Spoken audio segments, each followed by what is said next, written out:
ওইখানে প্রথমে যাওয়ার পর আমাকে বললো এত 3 লাখ টাকা দিতে হবে। আমি 1,20,000 টাকা দিয়েছিলাম।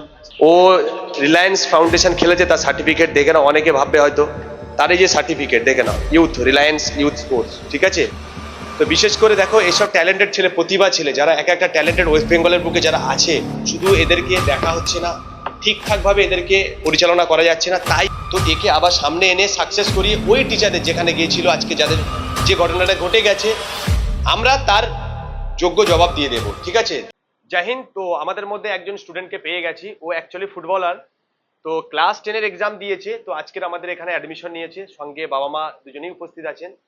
তো কিছু ঘটনা আমার ভাইয়ের সঙ্গে ঘটে গেছে, যেহেতু ও একজন স্পোর্টস পার্সন, আমি একজন ন্যাশনাল গোল্ড মেডেলিস্ট, তোমরা প্রত্যেকেই জানো যারা আমার ভিডিও দেখো বা যেসব গার্জেনরা আপনারাও জানেন।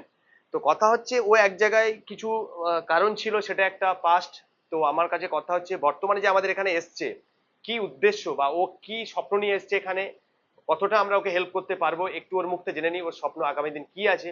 আমাদের এখানে কিন্তু ফুটবল প্র্যাকটিস হয়, তাই ওর বাবা মা আজকে আমাদের এখানে এনেছে। আমাদের এখানে ফার্স্ট ডিভিশন ওনার নিজের টিম আছে, এবং আমাদের ইন্ডিয়া টিমের যে একদম প্রাক্তন প্লেয়ার উনি হচ্ছে শোভন দাস, আমি বলেছিলাম ভিডিওতে আছে দেওয়া, উনি আমাদের এখানে ট্রেনিং করাচ্ছেন। আরো একজন আমাদের শিব শঙ্কর স্যার, উনি হচ্ছে ন্যাশনাল টিমের প্লেয়ার, তো উনিও আমাদের এখানে ট্রেনিং করাচ্ছেন। এছাড়া আমাদের সৈয়দ স্যার আছেন, উনি একজন ন্যাশনাল টিমের প্লেয়ার। আরো আমাদের রবীন স্যার আছেন, এনআইএস কোচ, আমিও আছি সঙ্গে।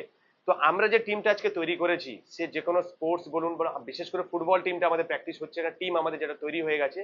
ইভেন আমাদের এখানে যে স্কুলের যে পড়াশোনার সঙ্গে সঙ্গে sports training, army, BSF, CRPF, SSB, Kolkata police, এই যে ট্রেনিং গুলো সমস্ত কিন্তু আমরা এখানে করাচ্ছি, সঙ্গে এখানে হোস্টেল আছে। আজকে একটু জেনে নেবো যে এখানে এসছেন ওরা কেমন লাগছে।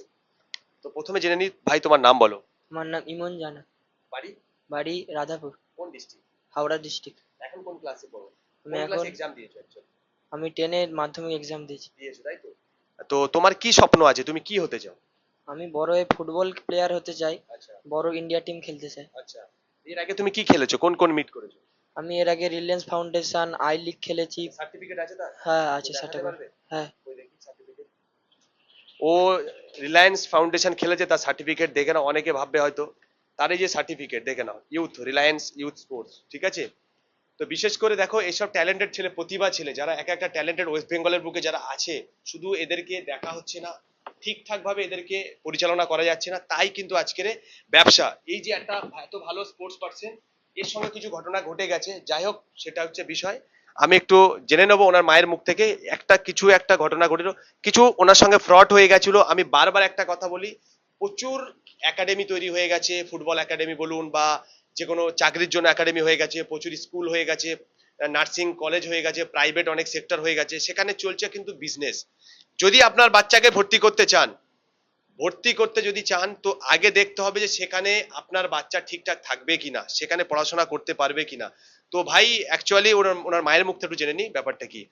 তো আপনার ছেলেকে আপনি প্রথমে একটু বললেন যে ভর্তি করেছিলেন আগে কোনো একটা একাডেমিতে, তো সেখানে কি সমস্যা ছিল?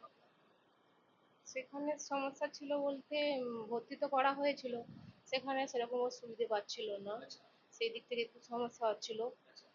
সেই জন্যেই ওর মানে বাবা বলেছিল তাহলে ওখান থেকে বাড়ি নিয়ে চলে আসতে। মানে যা প্রতিশ্রুতি দিয়েছিল সেটা করেনি? করা হয়নি, পড়াশোনাটাও সেখানে হচ্ছিল না। এই জন্যই ওর বাবা বলে তাহলে তো মাধ্যমিকের টেস্ট পরীক্ষা চলে এসে, হ্যাঁ ওখানে 1,20,000 টাকা আচ্ছা, দিয়ে। আমি একটু স্যারের মুখ থেকে জেনে নিই, স্যার কি ঘটনা ঘটেছে? ওইখানে প্রথমে যাওয়ার পর আমাকে বললো এত 3 লাখ টাকা দিতে হবে। আমি 1,20,000 টাকা দিয়েছিলাম। 1.5 মাস পরে আমার ছেলে বললো ভালো লাগেনি। হ্যাঁ, আমি এখানে ভালো কিছু যার জন্য দিয়েছিলেন সেটা হচ্ছে না? হচ্ছিল না বলে আমি আমার ছেলেকে বাড়ি আসতে বলেছিলাম। আমি দিল্লিতে থাকা হয় আমার, দিল্লি থেকে আসলাম, এসে বললাম পয়সা বলতে দিব না। আমার এখানে যে ভর্তি করেছেন, যদি আমরাও ফ্রড করি? না, আপনারা খুব ভালো, আমরা ফল্ট করবেন না, আমরা পুরো খুব বিশ্বাস আছে আমার। আপনার ভিডিও দেখে স্যার এখানে এসেছি, আপনারা মানে আমাদেরকে অনেকটা মানে সময়ও দিয়েছেন, এখানের পরিবেশটাও যথেষ্ট ভালো দেখছি। মোটামুটি আপনার উপরে এবার বিশ্বাস আছে যে ছেলেকে এখানে রেখে গেলে আমাদের ছেলে মানে মোটামুটি কিছু একটা করতে পারবে, ওর স্বপ্ন পূরণ করতে পারবে, এটাই। Thank you. তো বিষয় হচ্ছে একটা জিনিস আমি বলি, একে আমি ভিডিও বানাচ্ছি, প্রত্যেকে দেখে না ওর মুখটা ভালো করে। আমি এখন কিছু বলবো না, এই আমার কাছে থাকবে 1 বছর থেকে খুব বেশি হলো 1.5 বছর। 1-1.5 বছর না থাকলে হবে না, যেহেতু সবে মাধ্যমিক পরীক্ষা দিয়ে এসছে, তোর বয়স কম, এখন 16+, 17 বছর বয়স। একটা জানো তোমরা প্রত্যেকেই, অগ্নিবীরের ফর্ম ফিল আপ করতে গেলে 17 বছর 6 মাস হলে তারপরে কিন্তু ফর্ম ফিল আপ করতে পারবে। আর বাকি যে আদার্স যে এক্সাম গুলো আছে 18 বছর কমপ্লিট হলে কিন্তু ফর্ম ফিল আপ করতে হবে। তো এর বয়স হতে টাইম লাগবে এখন 1 বছর, তারপরে ওকে আমি চেষ্টা করব এই বাচ্চাকে 1 বছর হোক চাই 2 বছর হোক, একে আবার আমি চাকরি মানে ওর যে স্বপ্ন ভালো প্লেয়ার হোক, চাই ও কোনো একটা সরকারি চাকরি বাবা মা চাইছে, তাই তো আমরা সেটা করিয়ে এই ভিডিও ইউটিউবে প্রুফ থাকবে।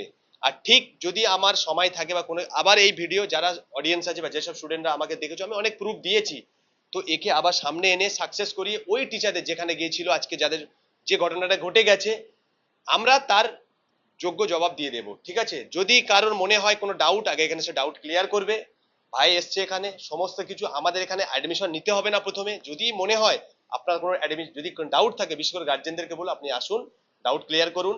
স্টুডেন্টদেরকে বলবো যদি কেউ কারোর প্রতিভা থাকতে চায়, কেউ যদি প্র্যাকটিস করতে চাও, স্পোর্টস এখানে ডিফেন্সের ট্রেনিং স্কুল সমস্ত কিছু আমাদের এখানে ফ্যাসিলিটি আছে, যদি ভর্তি হওয়ার মনে হয় তো অবশ্যই এখানে আসতে পারেন। বাকি ডিটেলস হচ্ছে ভিডিও স্ক্রিনের নাম্বারে পেয়ে যাবেন।